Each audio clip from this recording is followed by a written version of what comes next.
Hola queridos amigos, bienvenidos a otro capítulo de Contracara, aquí por TLB1, toda la verdad primero. Agradecemos enormemente a los que nos siguen, nos difunden, nos acompañan, gracias a todos, especialmente a los que colaboran con TLB1, tan importante para poder continuar con esta labor que venimos realizando hace más de 11 años, llevándoles a todos ustedes toda la verdad, que es la idea. Queremos agradecer también a Teleredes, que está transmitiendo este programa Contracara a través del canal 15 de Teleredes, en toda parte de la provincia de Buenos Aires. Así que nuestro agradecimiento a La Padula y, por supuesto, nuestro agradecimiento a Andrés Poggi, que ha sido el nexo que nos ha permitido estar en ese canal de cable. Así que agradecidos. Siempre estamos con este programa a través de nuestra página web, que es www.canaltelev1.com, y debajo de este programa las redes sociales que nos mantienen diariamente en contacto. Y como siempre ponemos el programa bajo la protección y advocación de la Virgen de Guadalupe. Reina y Señora, Emperatriz de América, pedimos siempre nos guíe, nos ilumine, nos conduzca por el camino del bien, la verdad y la belleza, en este mundo tan conflictivo, tan difícil, y que vamos a enfrentar épocas tan especiales para la Argentina, probablemente con este nuevo gobierno y Hispanoamérica frente a un mundo que nos lleva por delante una Agenda 2030 y todo lo que ya conocemos que eso conlleva. Programa de hoy, vamos a tratar un poquito, se ha hablado mucho del tema electoral, ¿no? La campaña electoral, las elecciones, ya creo que la mayoría se ha hecho una idea general. Seguimos en algunos puntos analizando estos temas porque siempre hay ribetes y aparte en sectores especiales, cómo se ha tomado. Nosotros hemos visto, no solo hemos tenido programas analizando este tema electoral, sino también en diferentes sectores, a veces vemos de diferentes puntos de vista, especialmente dentro de lo que llamamos el campo nacional o el nacionalismo argentino, ¿no? El cual a veces entendemos que hay diferentes disyuntivas, diferentes procedencias, diferentes ideas, pero que ante el devenir electoral de todos estos tiempos, y desde hace bastante tiempo, se vienen como en conversaciones un poquito estériles también, ¿no? Donde cada uno da un punto de vista, pero no hay una unión de concepción. Habrá en lo histórico, habrá en el pensamiento, pero no en la acción. Y efectivamente estamos viendo que en la Argentina que se venía, nunca nos pusimos a analizar qué es lo que viene, en qué podemos estar preparados, cómo podemos pensar la Argentina del futuro y pensarla para llevarla a la acción, por ejemplo, o para tener una idea en la acción. Tratar de buscarle esa realidad y jugar con propuestas que nos puedan permitir abrir o ver una luz al final del camino, o tener una reacción benévola, contributiva, o una reacción confrontativa, pero que haya una reacción y no estemos en un letargo. Bueno, vamos a analizar un poquito todo esto en el programa de hoy, por supuesto, siempre haciendo una revisión, como siempre hacemos, histórica y de la realidad actual, así que bueno, vamos a tocar este tema también en un programa como el nuestro de hoy, y lo vamos a hacer con un licenciado en Filosofía de la Universidad Norte Santo Tomás de Aquino, escritor, docente, autor del libro Lenguaje, Ideología y Poder, que creo que tenemos en pantalla, que lleva ya varios tomos, lleva 2 tomos si no me equivoco, y también acá publicó un libro titulado 2020, Argentina y el mundo bajo, bueno, que eso ustedes lo podrán leer en pantalla, que está prologado por una médica muy importante. También nuestro invitado tiene un canal de YouTube, o su sitio web, que es www.jcmonedero.com. Es experto en los temas de guerra cultural, el evolucionismo, la lucha contra el aborto, la ideología de género y también la guerra psicológica. Tiene más de 100 publicaciones, entre ellos ensayos, artículos y notas periodísticas. Algunos de sus trabajos fueron publicados en la revista Ethos del Instituto de Filosofía Práctica, en la revista Gladius y Alta Mayor de España, y también en la revista Cabildo, que ha publicado distintos artículos vinculados con el tema de la batalla cultural. Actualmente dicta cursos y clases particulares, tanto en forma presencial como online. Está preparando otro libro titulado El Manual del Guerrero Cultural, y ahora nos va a contar si lo tiene o no lo tiene. Para mí es un gusto presentarlo al licenciado Juan Carlos Monedero. Gracias, Juan Carlos. Gracias a vos, Juan Manuel. Muchas gracias por la invitación y un saludo a toda la audiencia que nos está escuchando. Pero muchísimas gracias. El libro Manual de Guerrero Cultural, ¿está en camino? ¿Ya salió? Está en camino. ¿Está en camino? Está, digamos, en el cuarto mes de gestación. Ah, bueno, lleva 9 meses. Por supuesto, como toda gestación. Como todo parto, no puede ser tan prematuro tampoco. No. Juan Carlos, un gusto de tenerte y me encantaría gracias. Nosotros hemos hecho varios programas, ¿no es cierto?, con diferentes tendencias que hemos analizado el tema electoral. También nosotros tenemos nuestro punto de vista a través de nuestros informes que sacamos semanalmente, tenemos nuestra visión. Siempre crítica a todo el sistema porque somos no antisistemas exactamente, pero estamos en contra de este sistema. Por supuesto. Podría haber un buen sistema, pero no es el sistema que rige el mundo hoy y menos en la Argentina. Y después muchas variables. Nos pueden encontrar las cuerdas con, determinada góndola de personajes que no tenés otra salida que integrarla porque hay un sistema a paso que dice todo el mundo vote a todo el mundo. Entonces es como una encuesta prematura de cuál puede ser el mejor. Y después genera tendencia.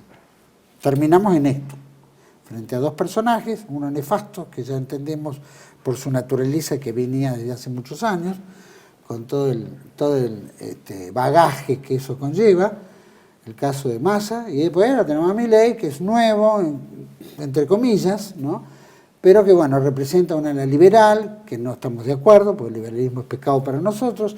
Hay muchas cosas que tenemos para criticarle, pero siendo nuevo es distinto.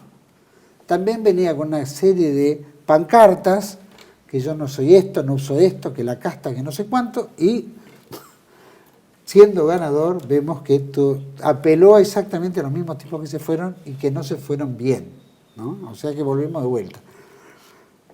¿Cuál es tu? ¿Qué podemos decir al respecto? ¿Qué podés decir? Lo primero que vamos a decir es tratar de hacer una especie de esquema ordenador, ¿no? Yo hablaría de la campaña, acá contigo, luego hablaríamos de las elecciones propiamente dichas, los resultados, y luego la época postelectoral, que es la que estamos viviendo, ¿no? Y en ese sentido, ¿cuál es el lugar del nacionalismo argentino en esta época, en estos días, digamos, posteriores a las elecciones?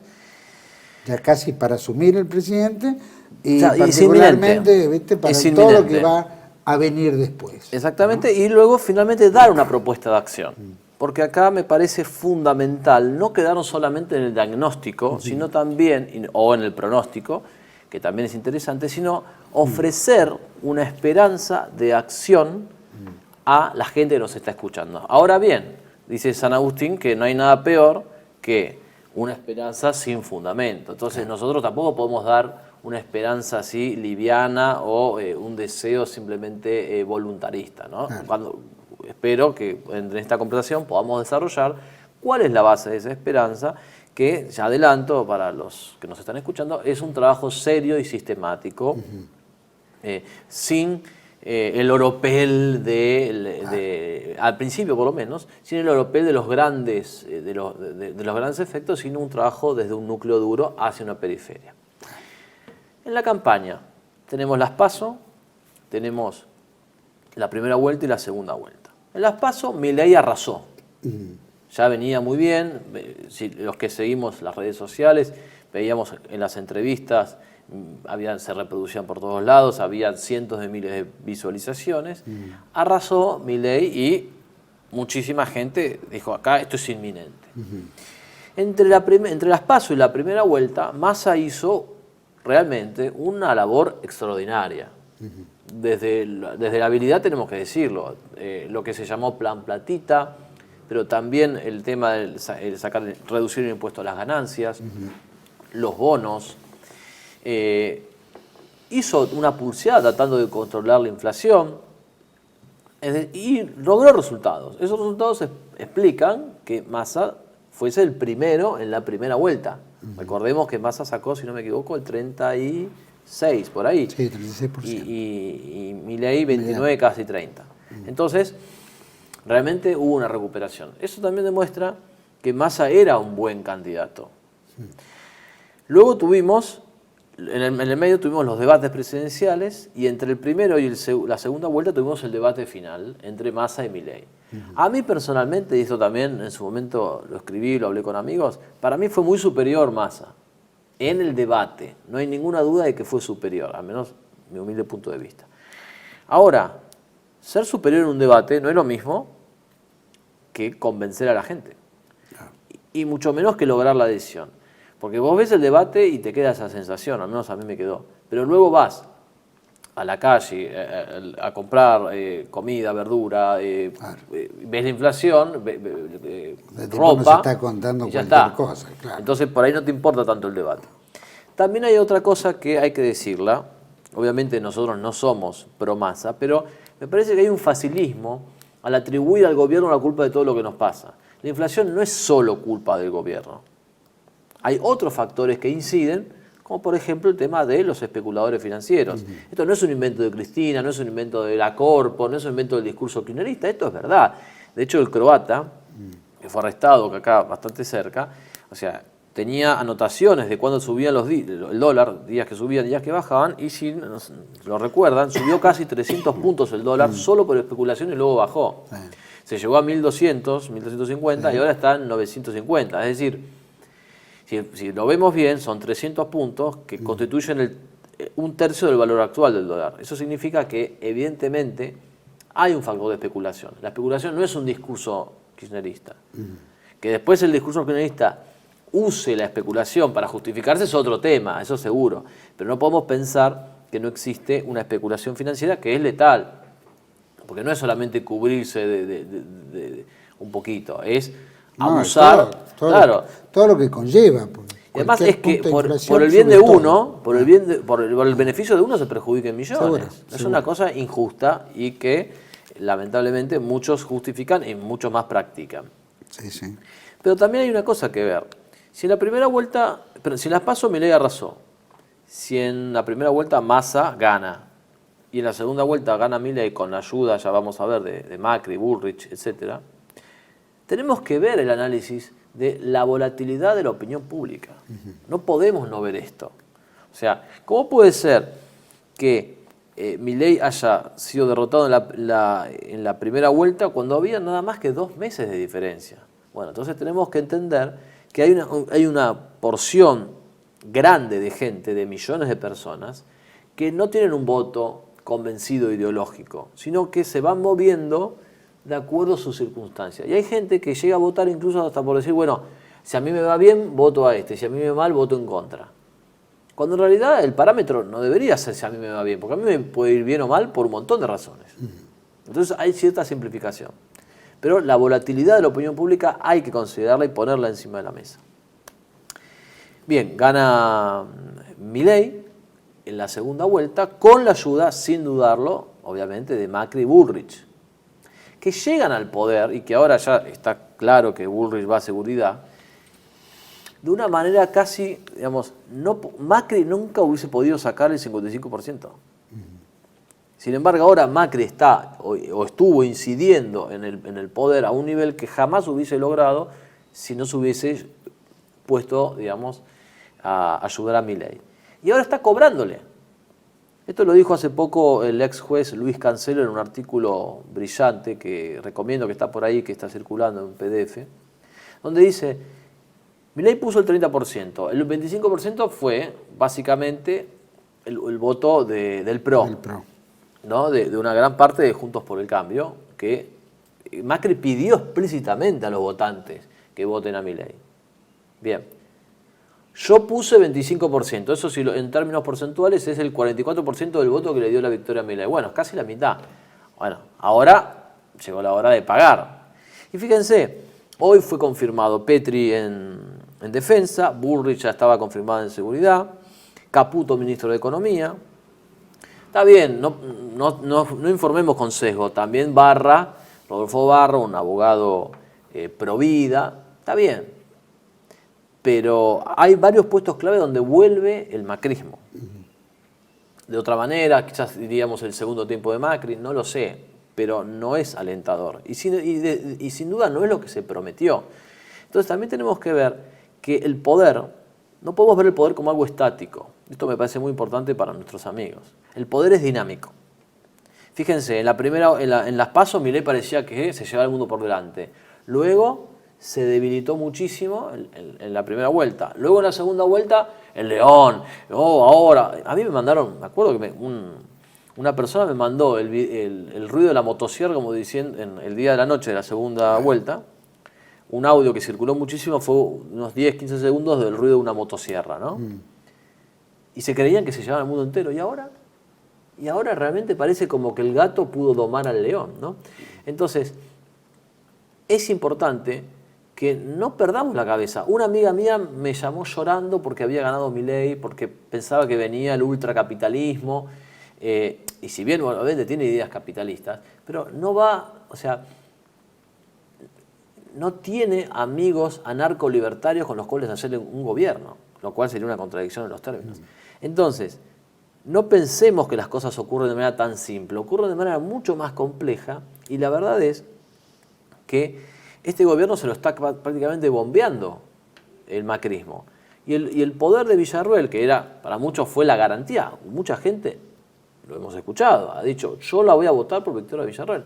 Y el poder de Villarruel no deja de menguar.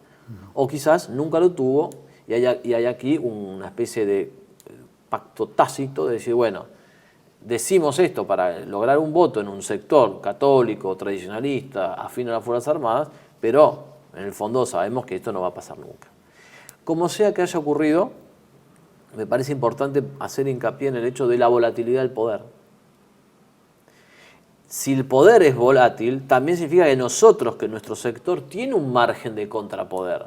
Y esto es lo que yo quiero hacer palanca en la charla de hoy con vos, Juan Manuel.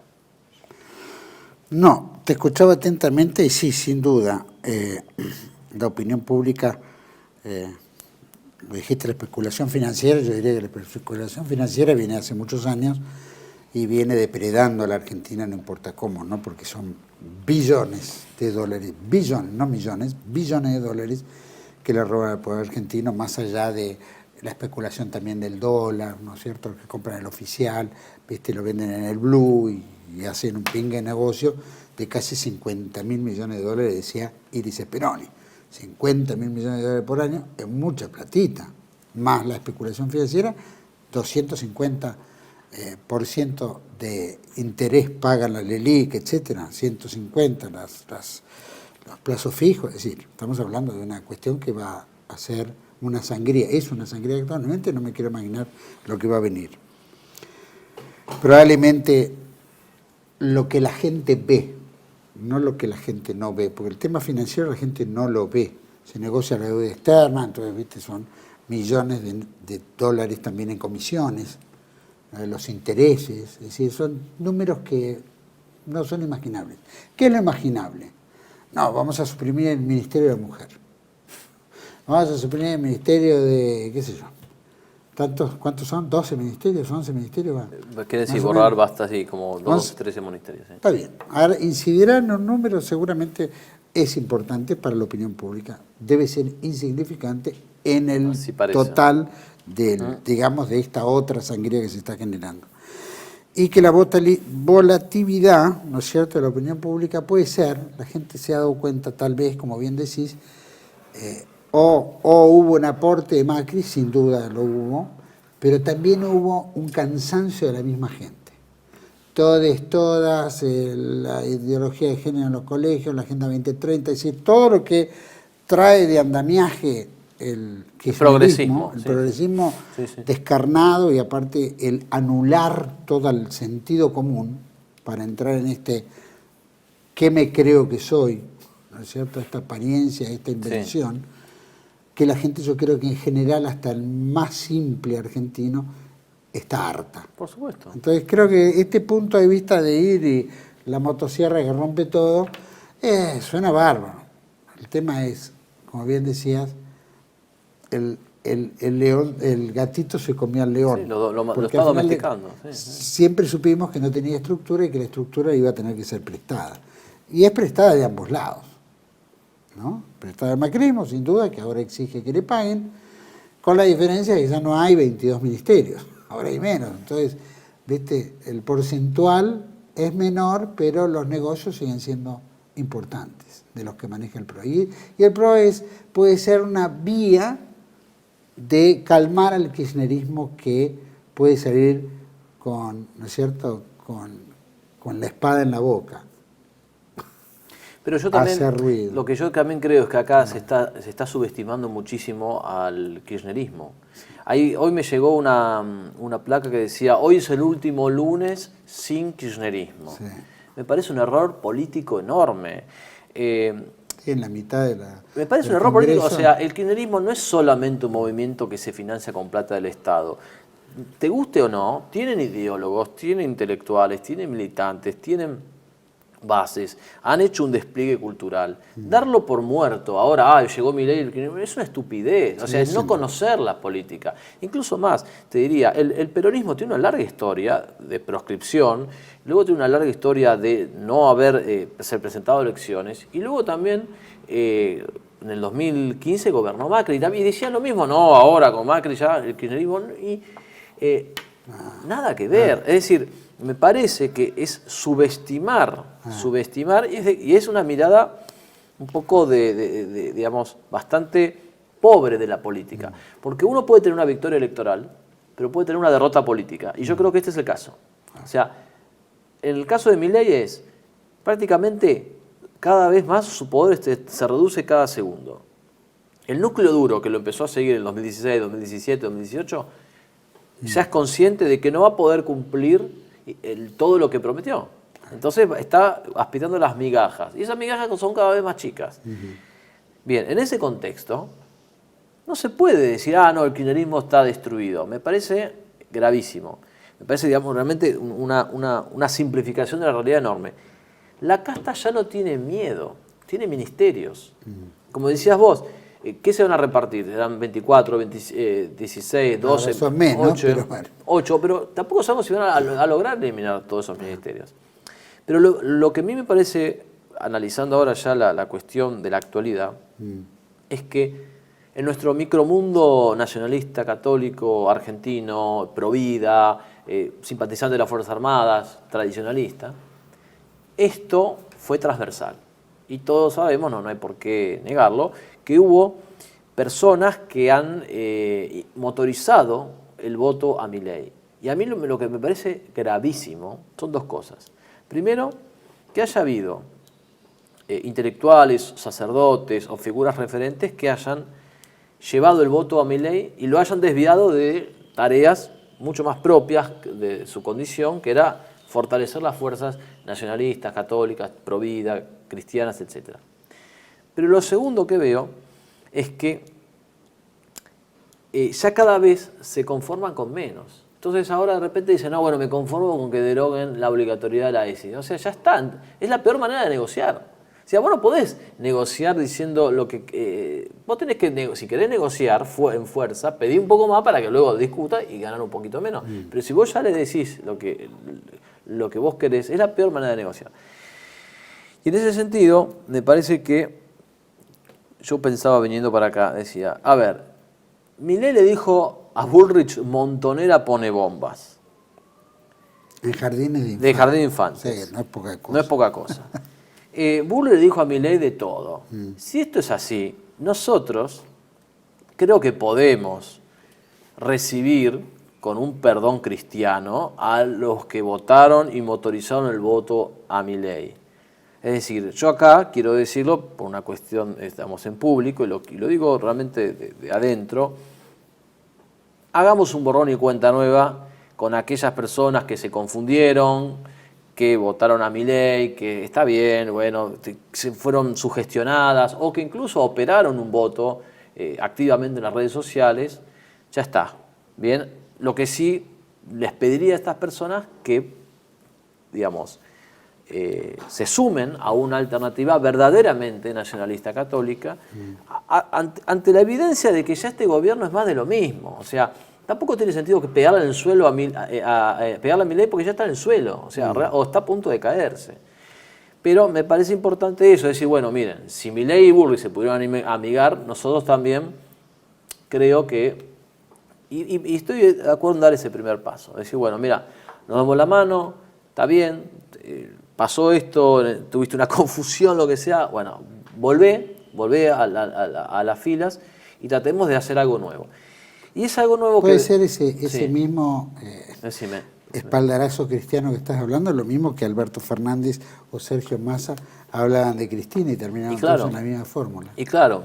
¿Eso que es un borrón y cuenta nueva o se dan cuenta que el poder es más importante y que todo puede ser posible con tal de retener? En ellos estoy seguro que es lo segundo. Y estos no. Pero nosotros, la idea, como no tenemos poder, o sea, lo que no nosotros, sino de hecho Milei, Macri, o el PRO y... No, hay, seguro que hay esa conveniencia, pero lo que yo estoy diciendo acá es que aquellas personas que pasaron, que operaron activa y visiblemente para Milei, ok, listo, ya querías hacer la del hijo pródigo, lo hiciste, bueno, volvé y volvemos a trabajar juntos, porque con esas personas que son muy valiosas, que tenemos muchísimas cosas en común, que tenemos en común el principio de Dios, de la patria, de la familia, con esas personas tenemos que integrarlas en un movimiento. Y la propuesta es esa, es no un partido sino un movimiento que tiene 3 características, es social, es cultural y es político, ¿sí? Y acá es un poco lo que yo quería, si me permitís, hablar contigo y proponerlo. ¿Por qué? Porque estamos saturados de diagnósticos y en algunos diagnósticos he visto, afortunadamente no en este canal, pero sí he visto mucha desesperanza, ¿no? O sea que me llega un diagnóstico donde dice, no, está todo mal, viene el nuevo orden mundial, nos va a destruir, y no se puede luchar así. O sea, uno no puede, o sea, imagínense que yo soy tu coach y te hago subir al ring y te digo, mira, ese negro que está ahí, pesa 300 kilos más que vos, te va a romper todos los dientes, tiene brazos más largos y vos no podés hacer nada. Vos no podés hacer subir a alguien al ring así. En cambio, yo lo que propongo es hacer subir al ring, a nosotros vamos al ring y digo, mira, el punto débil de este tipo es este. Mira, cuando baja la mano se descubre la guardia, ahí le podés pegar. Mira, el tipo este es fuerte pero es más lento. Tratá de hacer una pelea donde vos puedas entrar a golpearlo y salir. No vayas al cuerpo a cuerpo porque puede ganar, pero tratá de ser más, de utilizar tu velocidad. Es decir, una mentalidad de combate y una mentalidad de esperanza. O sea, no quiero ni escribir un video, en un texto, ni grabar un video que cuando lo termines te quieras pegar un tiro en la cabeza. Y lamentablemente veo que cerca mío algunas personas, algunos comunicadores, producen ese tipo de textos o de videos que son para pegarse un tiro en el corazón, que te quitan la esperanza. Y no es así, no tiene que ser así. Entonces, ¿a qué es lo que estoy llamando? Corramos los cantos de sirena que nos desvían y que nos hacen ir al sistema, ¿no? Ya está, ya lo probaron, lo tuvieron, querían eso, lo tienen ahí en Olivos. Listo. Corramos eso, vayamos a un movimiento social, cultural y político con 2 patas. Una pata real, territorial, es importante conocernos, tomar un café, vernos en las casas, tener charlas, tener encuentros de capacitación, no solo de capacitación intelectual, sino también de capacitación física.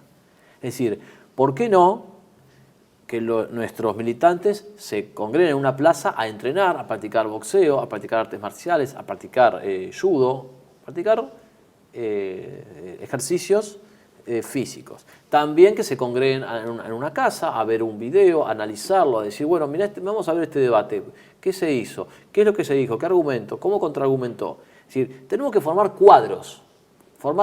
A mí me parece un error ir siendo 2 o 3, a buscar a millones de personas. No, vos tenés que formar el núcleo duro.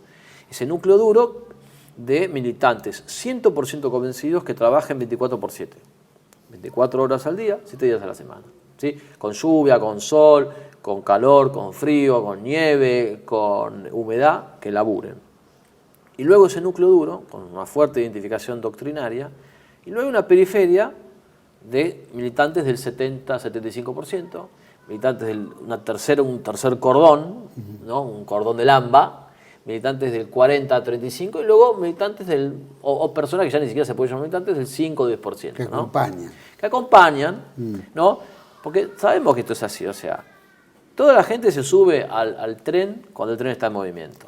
Pero los que más importan son los que son capaces de mover el tren desde la inercia. Claro. Y esto paradójicamente, voy a decir algo bueno de Milei, esto lo hizo Milei en alguna medida. Milei en alguna medida ha generado un movimiento, lo generó antes de ser diputado, que fue irradiando y fue generando esos militantes.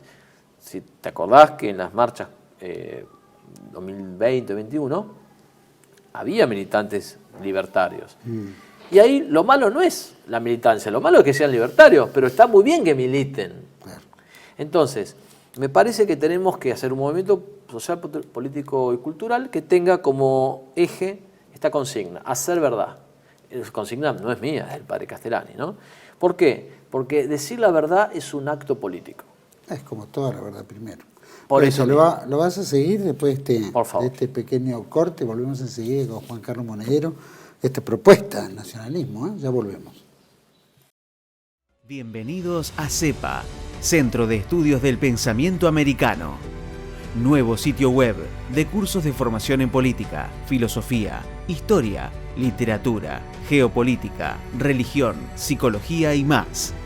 Cursos de formación que reflejan el verdadero pensamiento americano. Lo invitamos a elegir el curso de su agrado ingresando en www.cepa.la.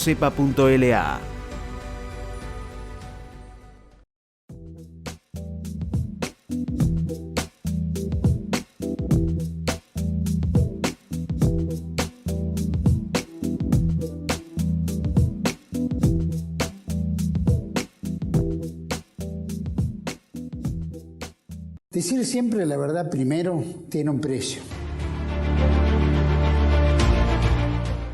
Dependemos de tu ayuda. TLB1, toda la verdad primero.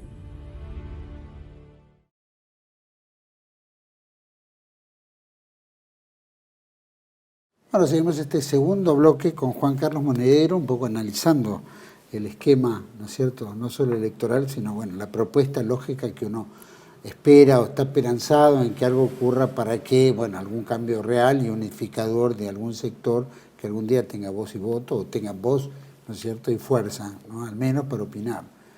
Vos estabas planteando un poquito en esos parámetros social, cultural político y cultural.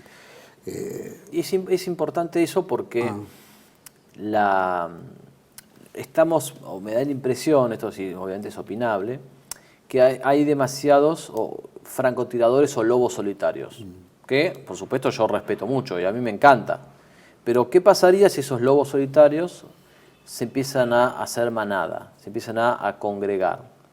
No me parece algo imposible, o sea, se puede articular eso, o sea, no es algo descabellado.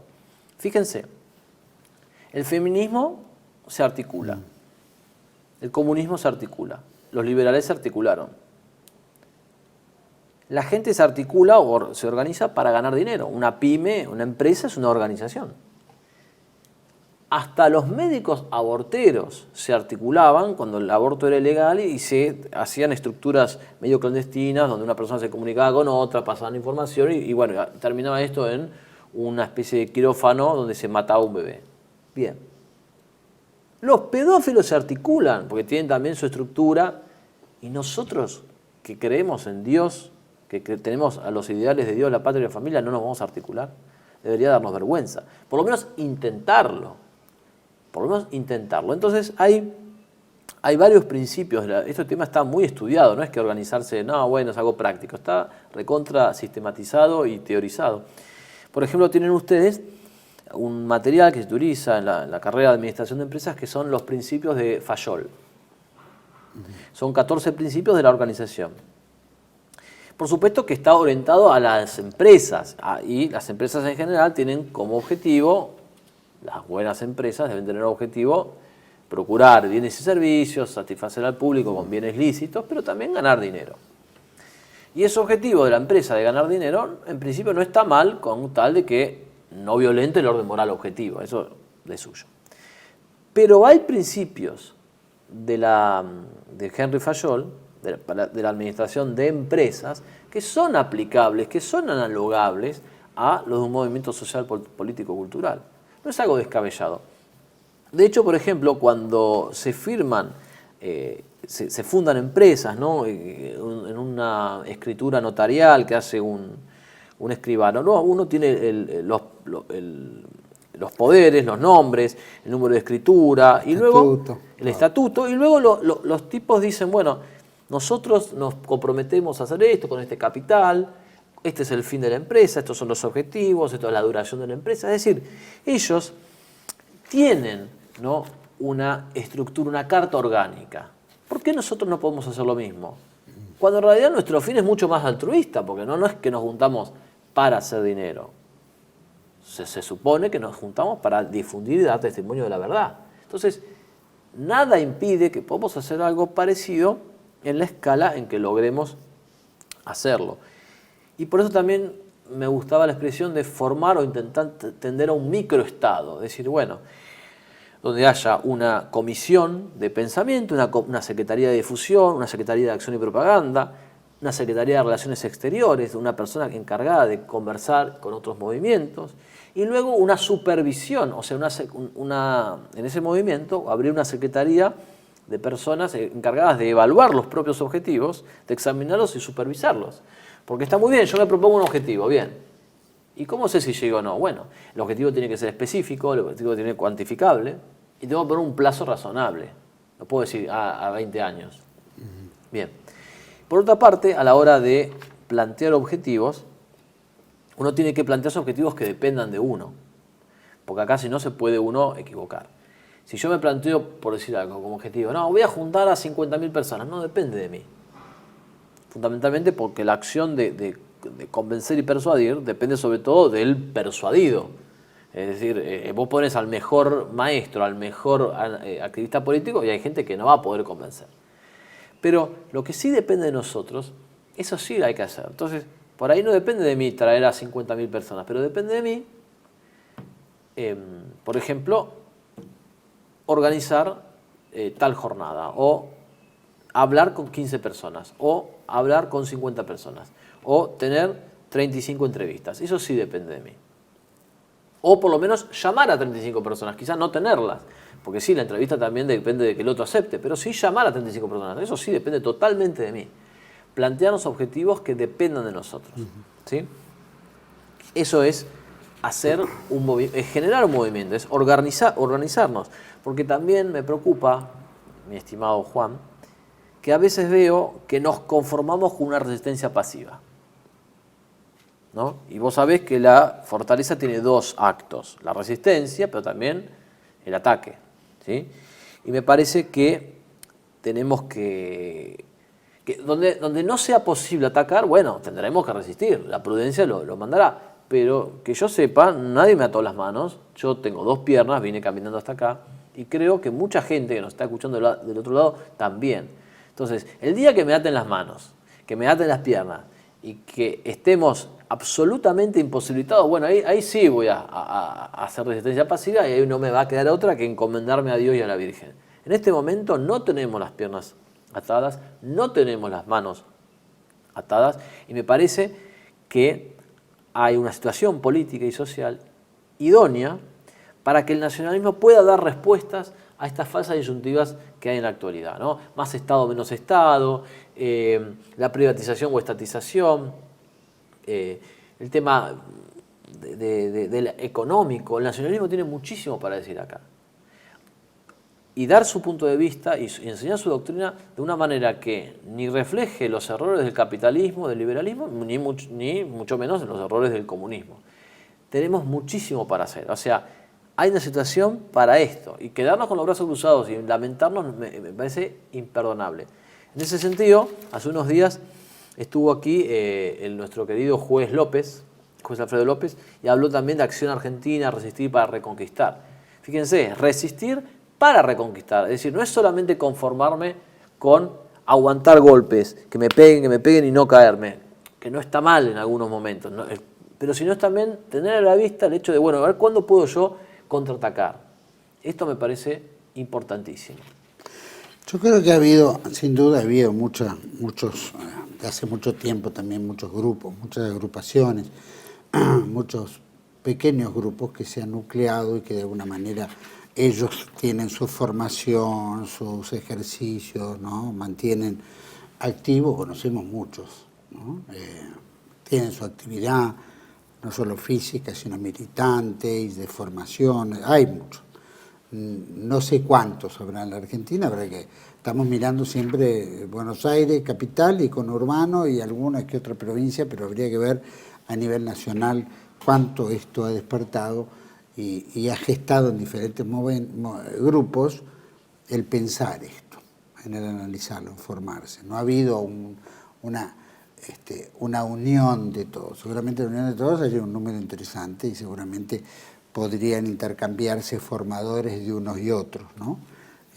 Algunos formadores no son resistidos en algunos grupos, pero bueno, si el fin común es ver la patria y salvar a la patria o tener el concepto de patria, siempre es bueno tender a la unidad y por lo menos no unirnos en el espanto, sino tratar de poder lograr algo. Eso por un lado, y creo que muchas veces pensaba que en estas cuestiones a veces es tan difícil porque tiene que haber hechos muy fuertes para que eso nos una de verdad y accionemos juntos, ¿no? Siempre digo, bueno, habrá que ver cómo se gesta esta movida, como para que en algún momento haya un común denominador entre todos y accionen juntos. Seguramente el número será más importante, seguramente serán más observados. No te olvides que somos políticamente incorrectos para hasta la forma de pensar, cosa que el progresismo, el sionismo, lo que fuera, van a tener más ojos puestos en cualquier unidad grupal de esta naturaleza, aunque mínima que sea, que ver a las abortistas o lo que fuera. Entonces, en eso también, ya automáticamente hay motes que te ponen, antisemita, lo que fuera, ¿no? Siempre hay palabras talismán, claro, decir. Te ponen y ya, viste, uno puede decir, no, pero soy rosista, no, soy nazi, no soy rosista, no tiene nada que ver, Hitler nació 100 años después de Rosa. Pero bueno, no importa, la temática siempre es destructiva frente a eso. O todo el resto que trabaja alrededor, disonante, medio de comunicación, prensa. Hay mucho ruido, sin duda, mediático. Pero la propuesta que estamos largando acá supone dirigirse a gente que ya superó ese ruido. Porque del otro lado hay un montón de guerreros que la lucha sola.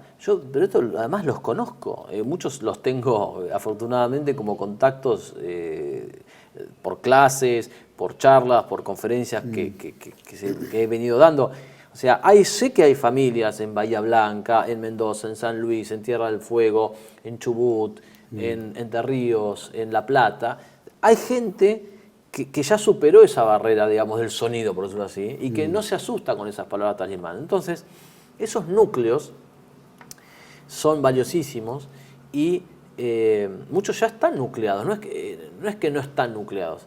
Ahora, lo que a mí me parece interesante es la articulación de esos grupos en orden a un objetivo común.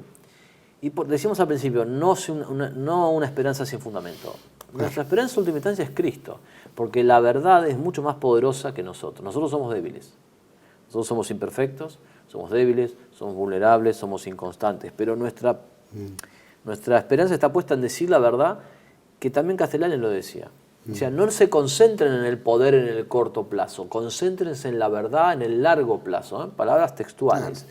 Entonces yo creo que paradójicamente, ¿no? Así como dice, buscar el reino de Dios y lo demás se da por añadidura, digo, busquemos decir la verdad de la mejor manera posible, a través de la palabra, escrita oral, a través de la imagen, ¿no? Por eso también el lugar de los técnicos, de los videos, de películas, ¿no? Ha habido muy buenas películas y videos en los últimos años. Bien.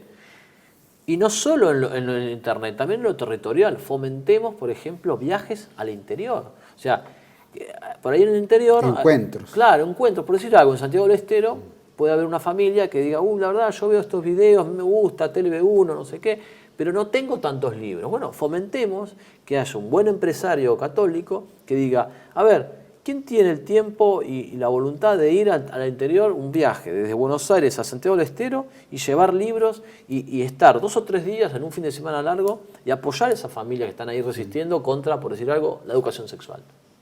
¿Quién tiene ese tiempo? Bueno, se juntará, o podemos nosotros coordinar eso y que vayan 2 o 3 personas, viajen, les lleven libros y sea como la cantimplora a la persona que está en el desierto. Bien, estas patriadas, estos viajes, a mí me gustaría que se realicen, y por supuesto tienen que ser la coordinación de varios factores. Alguien que pone el dinero, alguien que pone el tiempo, otro que pone el conocimiento, otro que pone los libros. Sería magnífico. Y quiero decir algo más. Cuando se discutió a finales del siglo XIX en las leyes de Julio Argentino Roca, ¿no? Ustedes saben que Julio Argentino Roca llevó adelante toda una política secularista y que hubo una gloriosa generación de argentinos católicos que resistieron eso, encabezada por José Manuel Estrada, ¿no? Ahí hay varios libros de Horacio Sánchez de Loria al respecto que recomiendo, muy interesantes. Incluso uno donde muestra cómo Estrada empezó siendo un católico liberal y con el paso del tiempo se fue volviendo más militante y más ortodoxo, ¿no? Bien. Estrada, estamos hablando del siglo XIX finales, no tenía WhatsApp, no tenía internet, no tenía tampoco un avión, ni colectivo, ni micro. Y esa generación viajaba por todo el país a dar conferencias y a explicar en cenáculos, en casas, en lo que serían las pulperías, en los colegios, a explicar el daño que estaban haciendo esas leyes y movió la opinión pública. Lo hicieron ellos a finales del siglo XIX con nada. Nosotros tenemos ahora infinitos más recursos. La verdad, no podemos limitarnos a lo virtual. Está bien difundir los videos, está bien grabar, está bien. Esto que estamos haciendo es en sí mismo un video, pero no podemos dejar lo territorial. Lo territorial tiene que estar y lo otro tiene que ser una herramienta, pero no puede ser el centro, lo único. Y esto me parece fundamental como criterio en un movimiento de la naturaleza de lo que estamos hablando. Sin duda, sin duda. Hay mucho para hacer. Hoy los recursos abundan, por supuesto, habría que los viajes, ¿no? Hoy están las plataformas virtuales, uno puede estar en contacto directo también. Por supuesto que viajar y verse cara a cara es otro esquema, por supuesto eso es bueno fomentarlo. También intercambiar ideas y visiones y formadores y entender que estamos todos en una misma y que eso es lo importante para por lo menos proyectar la nación. Después, si el arte de gobernar se llega o no, el criterio, por lo menos formar mucho, hará que se tomen las mejores decisiones en el momento oportuno. Que eso es lo que está faltando también. Hoy estamos votando en contra de, ¿no es cierto?, y no en favor de alguien que sea bueno o valedero, ¿no es cierto?, o tenga buenas intenciones. Por lo menos que eso no se trunque, ¿no?, y que haya un común.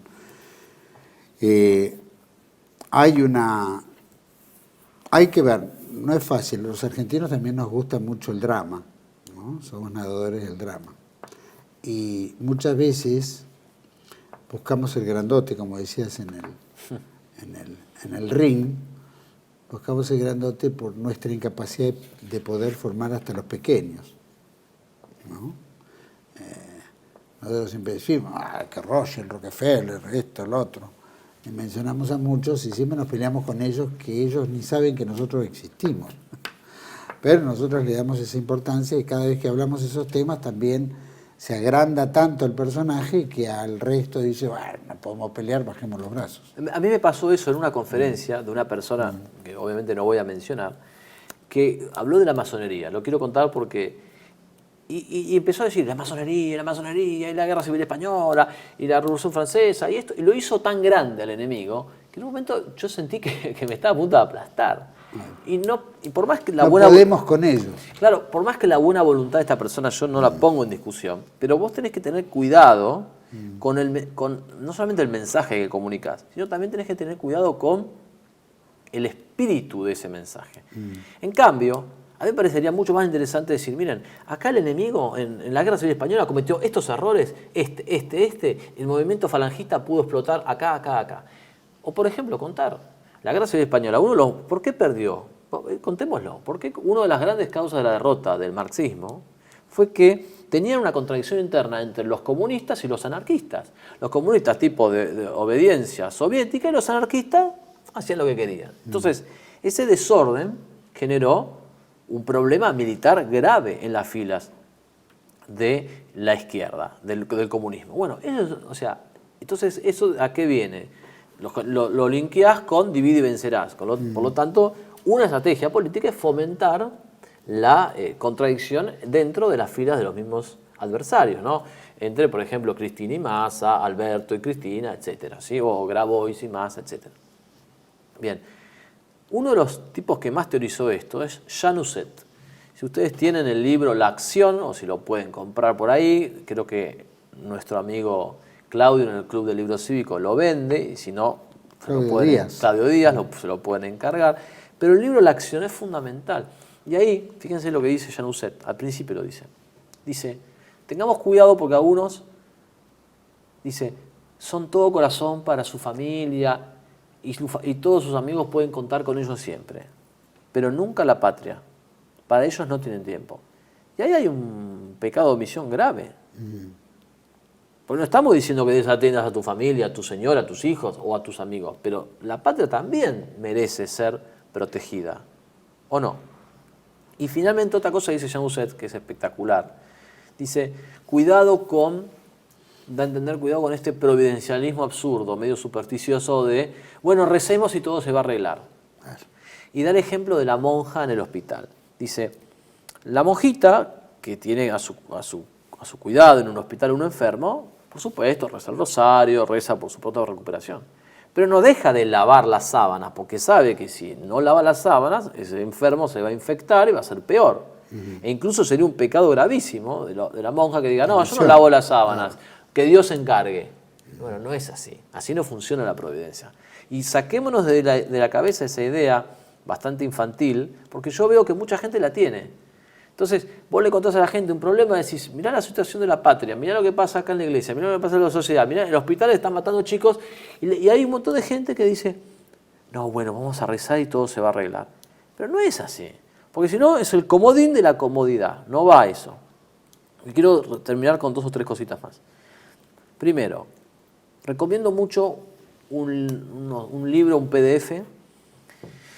En realidad no fue un libro, fueron unas charlas que se convirtieron en PDF de Ramón Carrillo.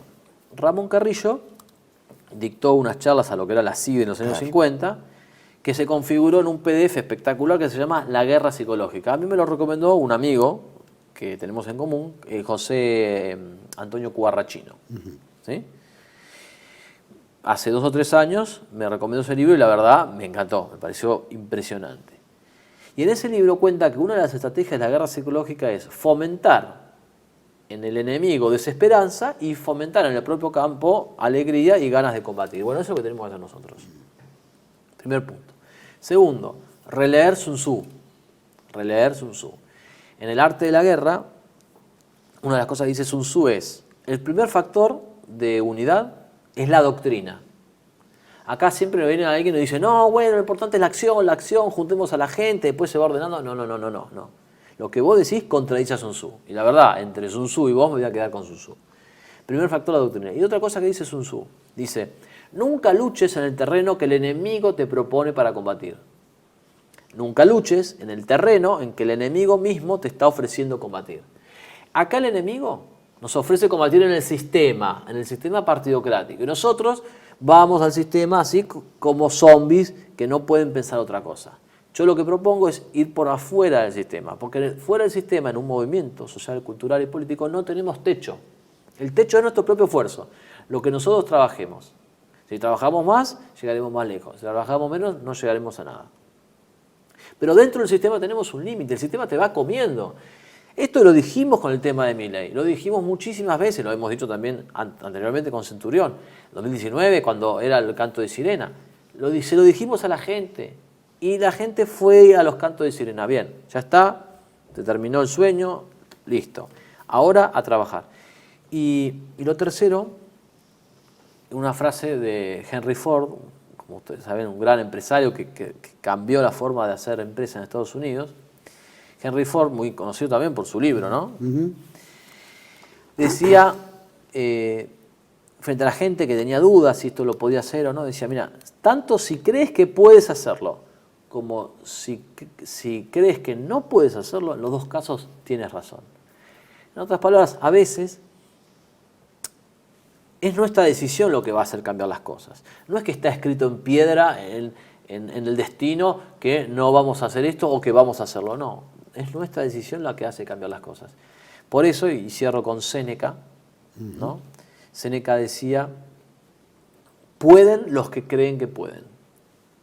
Pueden los que creen que pueden. Y estos conceptos son los que estoy escribiendo en el libro Manual del Guerrero Cultural, al que me referí, al que te Cada vez referiste. que usamos la palabra poder ya nos suena un poco al PRO, no sé si se puede.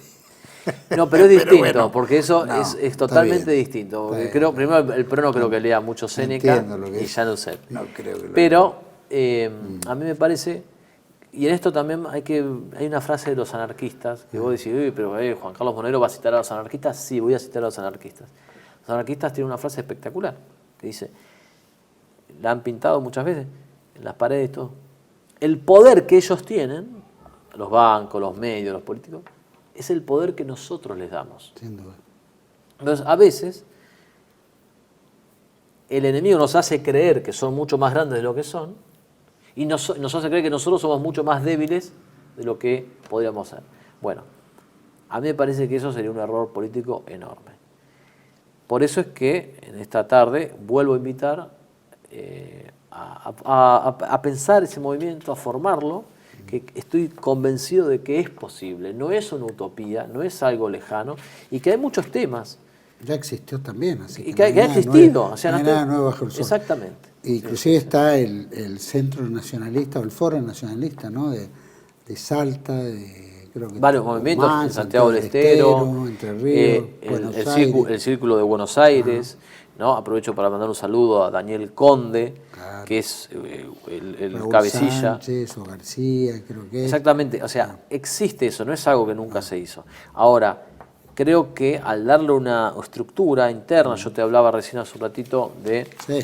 una comisión de pensamiento, una secretaría de difusión, una secretaría de acción y propaganda, secretaría de relaciones exteriores y una secretaría de evaluación, examen y supervisión, uno le da a todo eso que, porque claro, un movimiento, pero ¿qué es un movimiento? Y por ahí la gente o por ahí no todos saben qué es. Bueno, que haya delegación de poder, que haya una autoridad central, que haya un mensaje congruente, no puede ser que un tipo diga blanco arriba y abajo diga negro. ¿Sí? Y que además haya una responsabilidad y una revisión de resultados, porque eso también lo hacen las empresas que les encanta ganar dinero, luego se juntan, a ver, ¿qué hicimos esto? ¿Pudimos llegar o no? ¿Cuánto vendimos? Bueno, si ellos lo hacen para ganar dinero, nosotros tenemos que hacer lo mismo y por lo menos tender a cierta profesionalidad. ¿Sí? A nosotros nos gustan mucho los japoneses, ¿no? Nos caen bien, por obvios motivos. Los japoneses hablaban del principio del Kaizen, que es el principio de mejora constante. Entonces, es hoy mejor que ayer y mañana mejor que hoy. Trabajemos en hacer las cosas un poco mejor cada día y esa gota va a terminar horadando la piedra y va a producir, estoy seguro y convencido, los mejores resultados. Y solamente cuando nos hayamos desgastado, nos hayamos roto el lomo, ahí yo me arrodillo y los invito a todos a arrodillarse y a rezar el rosario de la impotencia. El rosario de la impotencia es decir, Virgencita, yo no puedo más, ya di todo y ahora lo pongo todo en tus manos. Estos son mis 5 panes y 2 peces, listo. Ahora les toca activar a Dios nuestro Señor. Pero ese rosario de la impotencia me parece que hay que rezarlo luego de haber dejado la camiseta en la cancha. Y eso es lo que estoy convencido que tenemos que hacer. Muchas gracias, Juan Carlos. Gracias por haber venido, gracias por expresar esto. Veamos, ¿no es cierto?, las reacciones que haya. Esperemos. Esto, y ojalá que, hay que trabajar aparte, antes de la conformación de nada, un hilo conductor que vuelva a poner todos en contacto. Ya empezó, creo que a algunos lados. Habría que ahora ayudarlos a que se fomente. Dios así lo quiera. Muchísimas gracias. A vos, Juan. A vos. Gracias. Bueno, acá planteaba el sí se puede, o sí podemos, o es así, se puede, hay que hacerlo. Más que nada, más que poder o no poder, es la responsabilidad de hacer algo. Y creo que nosotros venimos hace muchos años convencidos que siempre dejamos en otro hacer las cosas, ¿no? que alguien haga algo, el famoso alguien haga algo. Pasó y bueno, alguien, para eso está, para eso no está. Y en realidad el alguien somos nosotros, y siempre tenemos nosotros que hacer algo, ¿no? Tenemos que estar envueltos, nos tiene que preocupar. El enemigo puede ser muy grande, pero nunca puede ser tan grande como el espíritu de lucha que podemos tener nosotros, porque Dios es más grande. Y si nosotros estamos en el lado del bien, la verdad, la belleza, pues entonces no nos tiene que amedrentar nada que nos asuste, porque en realidad tenemos la capacidad de revertir. Y aparte sabemos que el esfuerzo que pongamos, como decía Visoso Pose, un veterano de guerra, decía que siempre hay que seguir hasta el último suspiro, porque hasta el último suspiro el gigante se puede caer, ¿no? Uno puede estar arrinconado en un punto, pero puede pasar cualquier cosa, lo inesperado, puede haber un milagro, puede haber cualquier cosa que de repente eso revierta la situación y la victoria sea posible. Entonces no hay que perder las esperanzas. Creo que hay muchas cosas que ya se vienen haciendo hace mucho tiempo.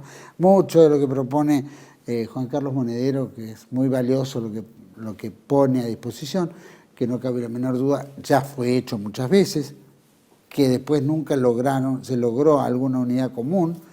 Probablemente es una línea política que está muy endemoniada por la oposición, que tiene el poder de los medios, que tiene mucho poder para poder jugar contra nosotros, pero aún con todo ese poder nosotros existimos. A este canal mismo, ¿no? Nos han censurado, nos han cerrado, nos han volteado. Y nosotros volvimos, porque en realidad no es un tema de plata, no es un tema de prestigio, rating ni nada, es un tema de obligatoriedad para con el prójimo. Es una obligación patriótica que nosotros hacemos para que esto se logre, para que haya unidad, para que lleguen los bien pensantes a la gente que no le llega de otra manera. Abrimos la puerta para muchísimas personas que ven aportar su granito de arena, aún sabiendo que al argentino le encanta revolcarse en el drama, ¿no? Cuanto peor la noticia es, más la leemos, ¿no? Más nos impacta.